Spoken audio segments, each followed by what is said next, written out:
neoplasia. So in this video we are gonna discuss about the nomenclature, the characteristics, difference between benign and malignant tumor, grading and staging of tumor, and etiology of cancer.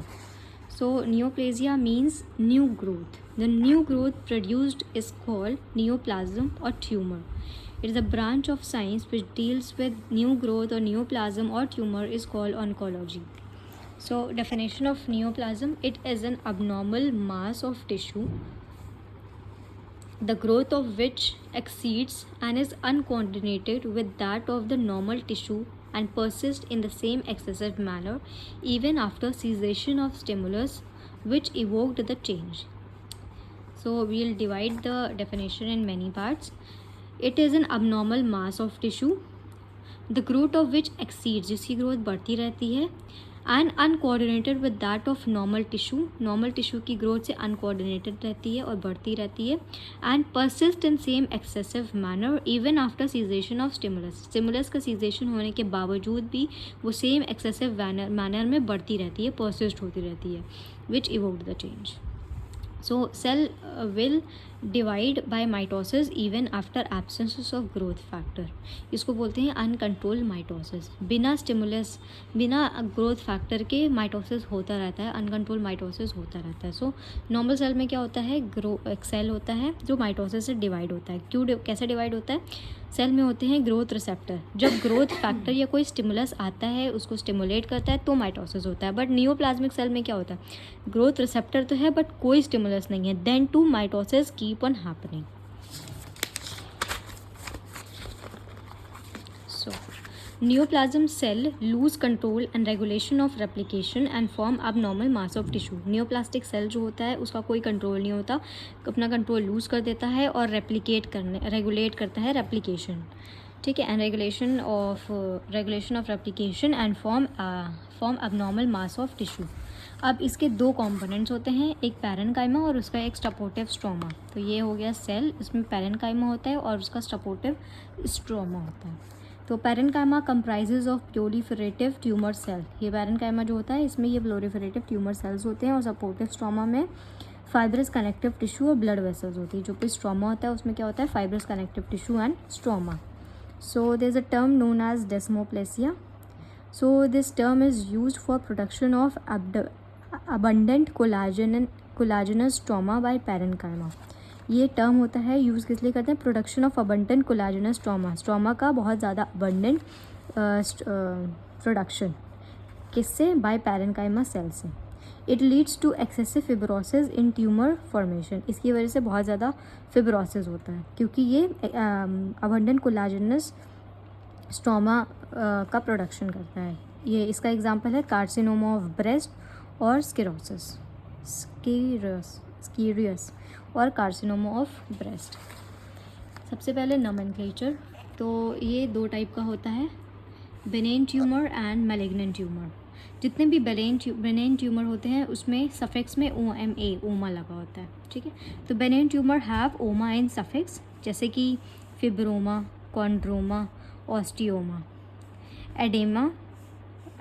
Adenoma जो tumour family ग्लैंडर appearance, और papilloma. इसके कुछ exceptions है जैसे melanoma, सेमेनोमा, हेपेटोनोमा, लिम्फेनोमा. इसके suffix में ओमा तो लगा है बट ये बेनिन ना हो के मेलिग्नेंट ट्यूमर है, तो एक्सेप्शन इज़ एवरीवेयर. तो नोमेनक्लेचर में बेनिन ट्यूमर में have suffix as oma, fibroma, chondroma, osteoma. The malignant tumour arise by mesenchymal cell. ये कहाँ से अराइज होता है, मेसेनकाइमा सेल ओरिजिन इसका होता है, जिसको सार्कोमा बोलते हैं. एग्जाम्पल हो गया फिब्रोसार्कोमा, लिपोसार्कोमा, रैम्बाइडोसार्कोमा.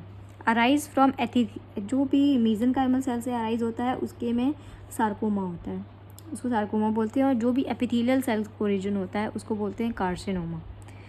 ये भी डिफरेंट पार्ट में डिवाइड हुआ है. सो मैलिग्नेंट ट्यूमर जो मेसेनकाइमल सेल ओरिजिन है उसको सार्कोमा, और जो एपिथेलियल सेल ओरिजिन है उसको carcinoma. Carcinoma is subdivided into two categories, that is adenocarcinoma and squamous cell carcinoma. Special types or categories of tumor. Tetroma. Tumor arising from totipotent cell. जो भी tumour totipotent cell से arise होता है उसको बोलते हैं teratoma.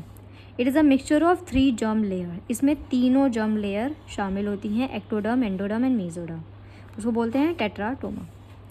Hamartoma it is not actually tumour but an abnormal tissue at normal site, एक normal site पे अब नॉर्मल टिश्यू का ग्रोथ, उसको बोलते हैं हमाटोमा, ये एक्चुअली ट्यूमर नहीं होता। फिर है क्वारिस्टोमा, ये भी not actually tumour but normal tissue at abnormal site, एक normal tissue abnormal site पे जो होता है उसको बोलते हैं क्वारिस्टोमा। इसका एग्जांपल है थायराइड ऑन टंग या pancreas in stomach, this is absolutely normal but known as tumor. Now characteristics of tumor, क्या क्या characteristics होती हैं? रेट ऑफ ग्रोथ, किस रेट से वो ग्रो कर रहा है, उसके क्या क्या क्लिनिकल फीचर्स हैं, ग्रॉस फीचर्स और माइक्रोस्कोपिक फीचर्स क्या हैं, और किस तरह से वो स्प्रेड हो रहा है, लोकल इन्वेजन डायरेक्ट स्प्रेड हो रहा है या मेटास्टासिस या डिस्टेंस स्प्रेड हो रहा है। तो इसमें हम difference between Benin and malignant tumour में देखेंगे। तो बेनिन ट्यूमर जो होता है उसकी ग्रोथ जो होती है वो स्लो होती है, इसमें फास्ट होती है। इसमें भी ask patient about the doubling time, इसका जो डबलिंग टाइम होता है वो लेस होता है बिकॉज ये स्लो होता है, और इसका डबलिंग टाइम ज़्यादा होता है, इसका डबलिंग टाइम ज़्यादा होता है क्योंकि इसकी ग्रोथ स्लो होती है, तो डबल होने में इसको टाइम लगेगा, और इसका डबलिंग टाइम बहुत लेस होता है क्योंकि इसमें बहुत फास्ट ग्रोथ होती है और माइटोसिस इसमें ज़्यादा होता है। यूजुअली एसिम्प्टोमेटिक, इसमें कोई भी सिम्टम्स नहीं दिखेंगे। तो रेट ऑफ ग्रोथ की बात कर ली, ये हो गया स्लो ग्रोथ, ये हो गया फास्ट ग्रोथ। क्लिनिकल फीचर्स में सिम्टोमेटिक, ये एसिम्प्टोमेटिक रहेगा बट एक्सेप्शंस देखे जा सकते हैं और ये यूजुअली सिम्टोमेटिक होता है। ग्रॉस फीचर्स में देखें तो इसमें वेल कैप्सूलेटेड होगा और जैसे कि circular, spherical, compress surrounding tissue, और ये सराउंडिंग टिश्यू को कंप्रेस करके बढ़ेगा। ये एसिमेट्रिकल होगा, नॉन कैप्सूलर होगा और ये इन्वेड करेगा सराउंडिंग टिश्यू, ये सराउंडिंग टिश्यू को कंप्रेस कर देगा बट ये सराउंडिंग टिश्यू में घुस जाएगा, इन्वेड कर देगा। और इसके 10 माइक्रोस्कोपिक फीचर्स हैं। और स्प्रेड ऑफ ट्यूमर की बात करें तो ये ना लोकल इन्वेजन करता है ना मेटास्टासिस करता है, ये जितना है उतना ही रहता है, स्प्रेड नहीं होता, और ये लोकल इन्वेजन भी करता है और मेटास्टासिस या डिस्टेंस स्प्रेड भी होता है इसमें। अब 10 फीचर्स देखेंगे, माइक्रोस्कोपिक फीचर्स जिसको बोलते हैं एनाप्लेसिया। 10 माइक्रोस्कोपिक फीचर्स हैं जिसको एनाप्लेसिया बोलते हैं। नेक्स्ट वीडियो में देखेंगे इसे।